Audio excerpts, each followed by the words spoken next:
Hey, it's DIY Gemini, and today we're doing another DIY dupe. Today we're doing lighting. So this is actually part 3 of my bedroom accent wall. First video, we lime washed the wall behind me here. And then the second video, we did a wood slat feature with LED surprise for a little mood. And then this part 3, we're going to be tackling some wall sconces. Okay, let's take a look at our inspo. So this is a new light from Crate & Barrel. This is the Ando Alabaster Dish Sconce. It is beautiful. It is mid-century modern. It has this alabaster bowl, which I love because it looks natural and organic. However, I don't like this price. This is $179 each. And I'm not paying that. We're not paying that. So we're going to DIY this. I know we can do this, so let's get to it. Okay, so here's what I was thinking. There's really two main pieces, the stone bowl and the support block here. For the block, I'm going to be using the big block of wood to cut a crevice for the bowl to rest in, and for the bowl, I'm going to see if we can thrift the bowl from the dishwares or something, and of course, we'll get a light source. For the bowl, some places to look are the glassware section at the thrift store or these bowls from Michael's. I was looking in the lighting section and found these at my local Habitat for Humanity. These are the perfect size and shape I was looking for. They're actually from these lights here. They are ugly, they're unflattering, they've been used in every builder grade home, the boob lights. Since these bowls were on their own without the rest of the lighting hardware, I actually scored them for $2 each. First things first, let's give this entire bowl a big clean with some glass cleaner. Look at all the grossness. I would prefer to actually have a little bit more color and texture to the bowl, so we're going to mix some brown acrylic paint and Mod Podge.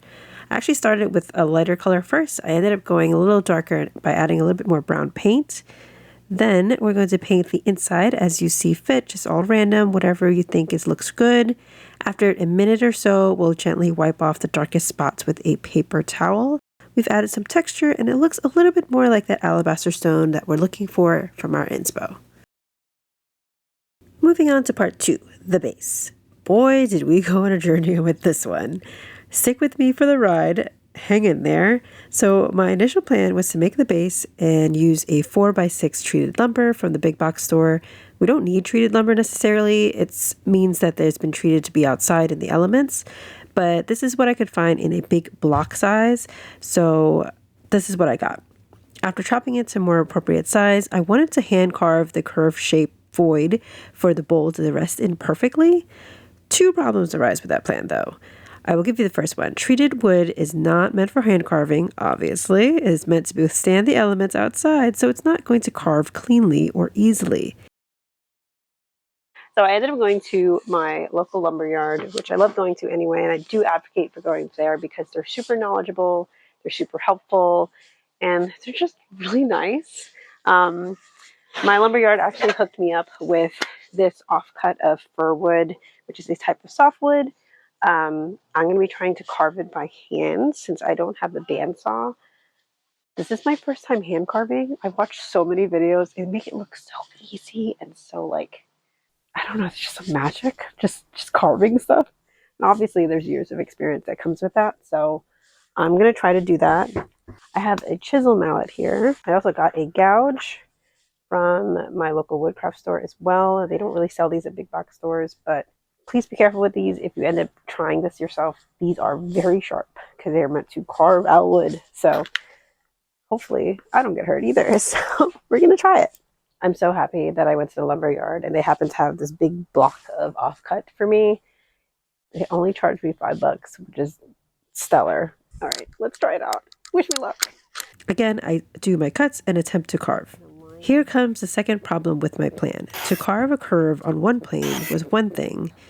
To make a curve in 3 planes to make a 3D hole for where the bowl was going to sit in requires a lot more skill that a beginner woodworker like me don't have right now.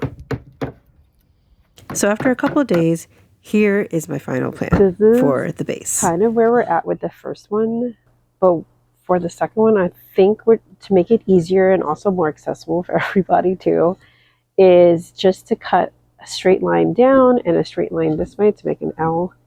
And then what we're going to do is cut like curved pieces for the side and pretend that we carve that out. I'll show you what I mean in a second. But basically, we'll just do a straight cut down this way and a straight cut down this way. So no curves, just cutting straight down. And to make sure it matches up with my other one, basically I line the block that we carved out with our scrap wood, or our other piece here, mark the top of our curved, mark the other side of our curved, and then using the square here, we're just going to mark our line down this way, and we're going to match up this way, mark our line this way as well.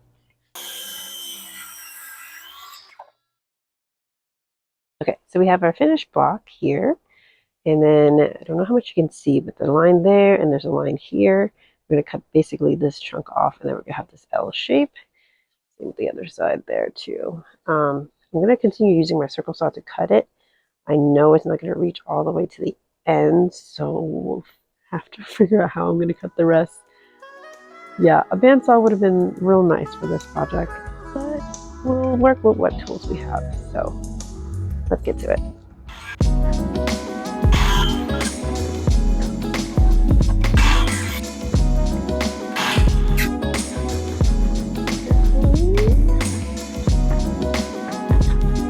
To better fit our bowl against our base on the back side, we are actually just going to draw a very shallow arc on this back here, and then our bowl is going to sit right up against it, and it's going to be against the curved edge.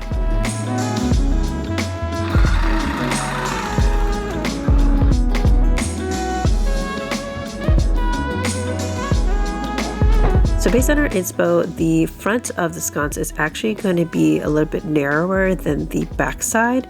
So we're just going to do a 10-degree cut towards the center.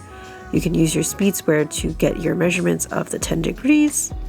I'm going to be using a combination of power tools and hand tools to get this all off.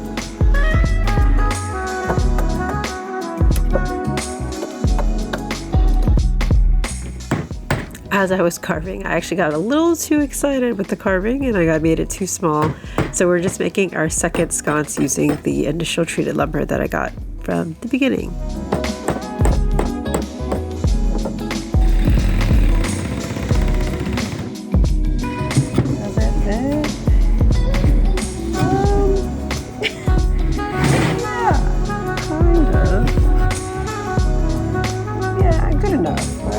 Now onto my favorite part, sanding. Yay!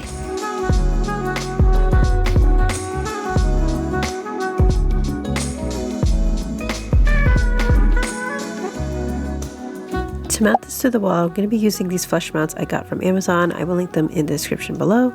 So how these work is that one piece will go against the wall facing up, and then there's one piece that's going on the sconce that's facing down.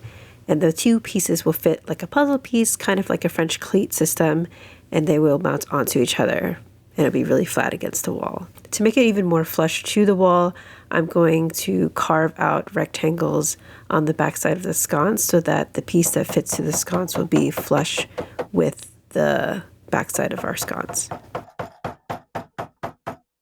Let's place our bowl where it should be on our base. We're going to use these MDF signs from Dollar Tree to make the faces on the side here by tracing the shape. The curve may be a little difficult, so I'm going to use a contour gauge, but I really don't think you need one of these. Just a rough shape will help. We're going to perfect it in the next step anyways. Since the bottom of our base tapers in, we're also going to score where it starts to taper so that the MDF can fit a little bit better to the base. We will then attach these to the base with our screws. Okay. I know we're looking a little janky right now, but trust the process. We're going to take some joint compound to cover everything, including the cracks and the seams. To help us prepare for our next step, we're going to put a base layer of primer spray paint. And make it a little bit more seamless, like we carved a whole block. You can also use any joint compound you like. This is the one that I'm using. This sets pretty quickly. I got used to using this. The only downside is since it is setting quickly, you have to work in small batches. Ideally, you need something like this. I have a smaller one here than I was using earlier, and you need something to mix it in. I'm just using in like an old takeout container. You can also use like the actual metal tins they have in the masonry section. But yeah, this just do just fine because then I could just throw it out afterward. No need to buy anything fancy. When working with this, I like to work with a mask. It's very sorry for the muffled sound because of the mask, but this powder, if you're breathing it in, is no good. So let's go ahead and mix. There's no real measurement necessarily. They have them in the back, the measurements, but I just really just go by eye and what looks right. I have a random like disposable spoon in here. This is not a eating spoon. And we'll put like maybe 4 or 5 heaps of the joint compound mix in there. And you want to add a little of the water at a time, just enough to be like malleable, but not like super watery either. So let's add a tad of water at a time. And if you're finding that it's not enough water, you can always add more. It's better to add the water as you go. As I see, it's getting thicker, so I don't have enough water. Just add a little bit more, and then we'll continue to mix it up. So you're kind of looking for a paste-like consistency, something like that. So it's still able to be folded and moved around, and this is the consistency basically that you're looking for. All right, let's go back outside and paste it on our stuff. Place small dollops of joint compound to the base and using the spatula to hide all of our joints, screws, and cracks. The compound layer should only be a couple of millimeters thick as we're going to use another layer of compound later after the glass bowl has been installed. Use the spatula to smooth out the compound. The smoother you get it, the less sanding you have to do later. And if you're using the same joint compound as I am, remember to work very quickly as this sets very fast. Time to sand, using 220 grit here. Next, we're going to paint our block. I'm going to use this gold brassy color called Sunlit Brass in a matte finish. We're going to use short sweeping sprays across the project so you can get an even finish. You only really need one coat for right now because we're going to put more joint compound on top of this once we install the bowl. So don't worry about super duper coverage right now. To help me secure the bowl to the base, we are gonna use construction adhesive to attach it, but 2, I'm gonna just chop off a small piece and then it'll act as like some type of security to add on to there. Okay, now that we have 2 like roughly 3 inches or so, it doesn't have to be exact, we are going to pre-drill a hole into the center of them. It's kind of janky still, so it's okay. Don't worry about it. The main thing is we want this to fit in here. So we're going to fill the rest with joint compound, so it doesn't have to be perfect. I just need at least 1 point of contact. So I have 1, 2, 3 points of contact we're going to use with the glue. And then we'll add a little bit of extra security with the little bar we made earlier. Before gluing on your bowl, figure out what orientation and what pattern you want showing on the front of the bowl. And for every point where the bowl meets the base, we are going to put a bead of glue on there, and then we'll hold the bowl to the base for 30 to 60 seconds, depending whatever your instructions of the glue says. So I ended up clamping it. Remember we made these earlier. It's a little bar there, and it's pretty solid. Admittedly, I should have put the mounting brackets before I put the bowl on, but we forgot, so we're going to put these on now. I put 2 to prevent racking from side to side. I think 1 is also more than enough support as well. Next step is to add joint compound to cover all of our mistakes and seams and cracks and everything and makes it look like we actually carved this thing. And then some more sanding. We'll do the sanding by hand this time. After cleaning up the joint compound, we're going to cover up the bowl and spray paint 2 more layers of the brassy color and 2 layers of clear top coat. Now for the exciting part and the very satisfying part. And get some clean lines with the other stuff.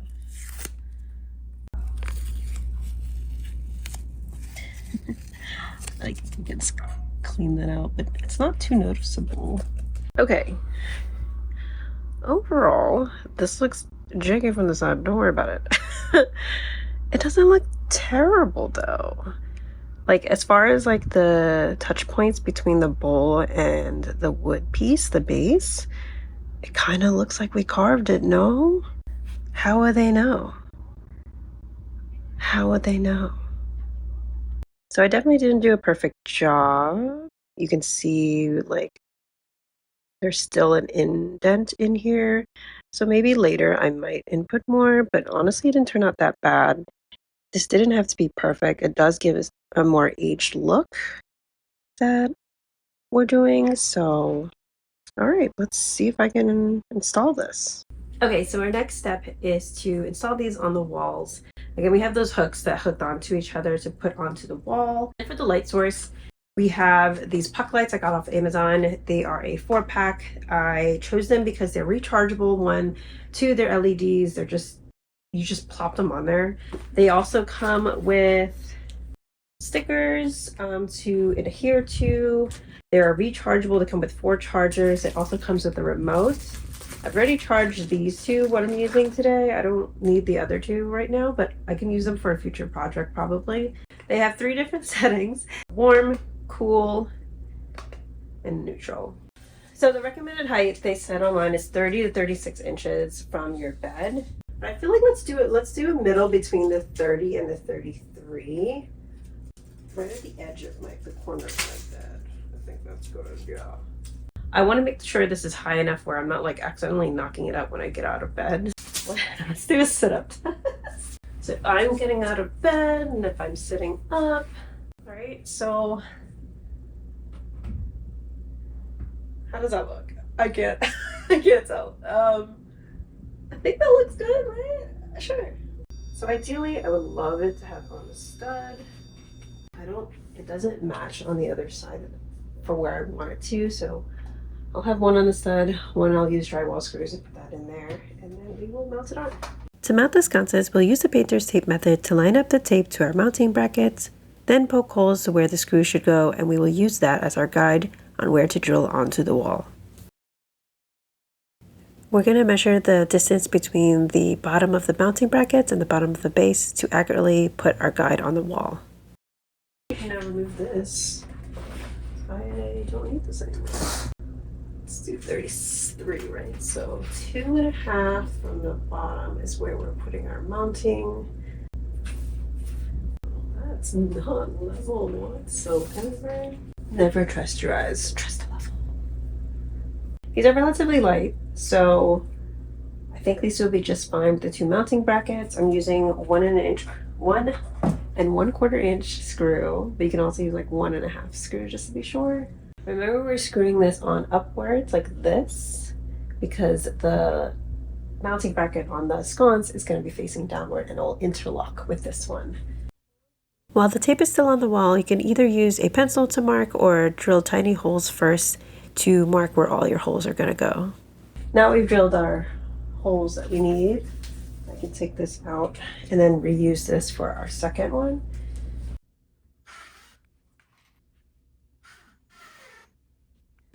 Okay, so we have our mounting plates on. I am ready to put this on. Moment of truth. Let's see.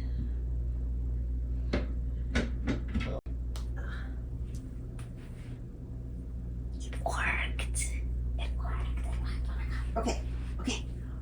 She looks legit from out here. Yeah, you can't. That's okay. She looks legit. She looks legit, right? Right? She looks legit. Okay. So now that it's up, I want to try the puck lights in there. We're just gonna plop this on, to be honest with you. Kind of hard to tell, I think, since it's daylight. So we'll try this again at nighttime and see what it's like. This is warm white, cool white, neutral white. We also changed the brightness here, and then there's also a timer as well, which is pretty tight. Let's try it on. You can't really tell. Can you tell? You can tell a little bit. Okay, so we'll repeat the process on the other side. Let's get ready for the big reveal.